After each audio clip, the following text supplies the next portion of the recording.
Halo semuanya, kembali lagi dengan saya. Di sini saya akan membahas topik tentang prinsip-prinsip geografi. Baiklah, di sini saya akan menjelaskan tentang prinsip persebaran dalam geografi. Prinsip persebaran adalah salah satu fondasi utama dalam geografi yang menekankan pentingnya memahami bagaimana berbagai fenomena geografis tersebar atau didistribusikan di permukaan bumi. Prinsip ini berasal dari pemikiran bahwa ruang bukanlah sesuatu yang kosong, melainkan wadah yang diisi oleh pola-pola spasial yang dapat dianalisis. Secara lebih mendalam, prinsip ini melibatkan studi tentang konsentrasi, dispersi, kepadatan, dan variasi regional dari unsur-unsur seperti populasi manusia, sumber daya alam, iklim, flora, fauna, atau aktivitas ekonomi. Dalam praktiknya, prinsip persebaran menggunakan alat-alat seperti peta tematik, analisis statistik spasial, dan teknologi GIS atau Geographic Information System untuk mengidentifikasikan pola. Misalnya, persebaran penduduk dunia menunjukkan konsentrasi tinggi di dataran rendah seperti lembah sungai atau pesisir pantai yang dipengaruhi oleh faktor-faktor seperti kesuburan tanah, aksesibilitas transportasi, dan ketersediaan air. Sebaliknya, dispersi terjadi di daerah pegunungan atau gurun, di mana kondisi lingkungan kurang mendukung. Prinsip ini juga membantu menjelaskan fenomena seperti urbanisasi, di mana kota-kota besar menarik migrasi dari pedesaan menciptakan pola persebaran yang tidak merata. Yang kedua yaitu prinsip interrelasi dalam geografi.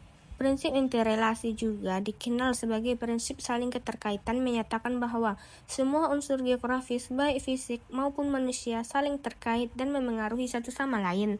Dalam suatu sistem yang kompleks, geografi tidak melihat fenomena secara terpisah. Sebaliknya, prinsip ini menekankan pendekatan holistik untuk memahami bagaimana perubahan di suatu bagian sistem dapat berdampak pada bagian lain. Konsep ini mirip dengan ekologi sistem, di mana bumi dianggap sebagai jaringan interaksi yang dinamis. Secara rinci, prinsip interrelasi mencakup interaksi antara komponen fisik seperti iklim, tanah, dan topografi, dan komponen manusia, misalnya seperti populasi, ekonomi, dan budaya. Contoh klasik adalah hubungan antara iklim dan vegetasi.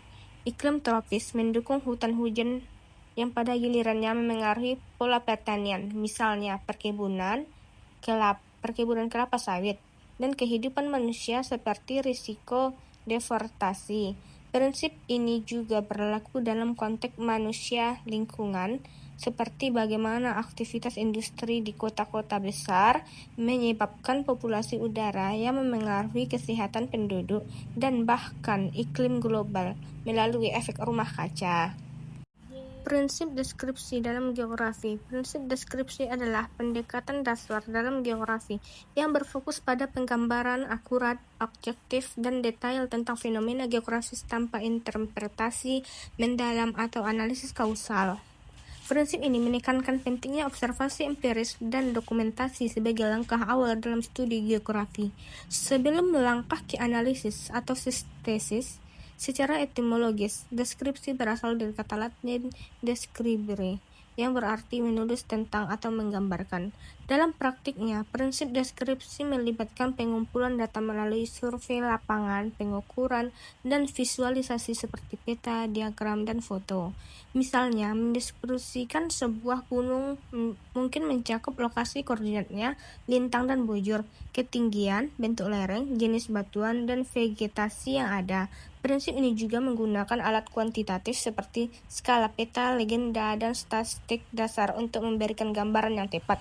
Contoh lain adalah deskripsi pola sungai, termasuk panjang, lebar, dan debit air yang membantu dalam memahami struktur fisik suatu wilayah.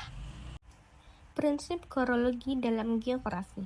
Prinsip korologi yang berasal dari kata Yunani koros atau wilayah dan logos studi adalah prinsip yang menekankan analisis distribusi spasial dan hubungan antar wilayah dalam geografis. Prinsip ini berfokus pada pembagian bumi menjadi wilayah-wilayah yang memiliki kesamaan atau perbedaan, serta interaksi di antara mereka.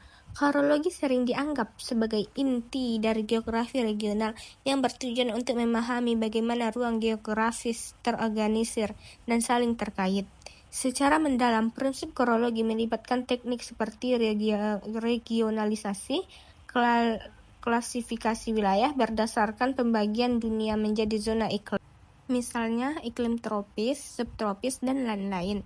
Oleh ahli seperti Koppen yang membantu memahami variasi cuaca dan dampaknya pada kehidupan. Prinsip ini juga digunakan dalam analisis korologi untuk melihat interaksi lintas batas seperti perdagangan antar negara atau migrasi populasi yang membentuk wilayah fungsional seperti kawasan metropolitan.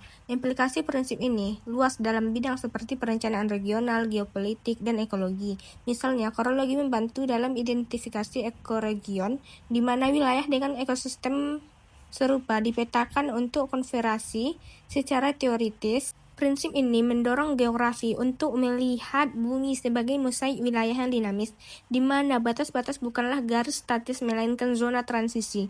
Hal ini terkait dengan prinsip interrelasi karena korologi sering mengintegrasikan hubungan antar wilayah dalam era globalisasi. Prinsip ini semakin relevan untuk memahami fenomena seperti urbanisasi global atau perubahan iklim lintas benua menggunakan alat seperti peta untuk visualisasi data spasial.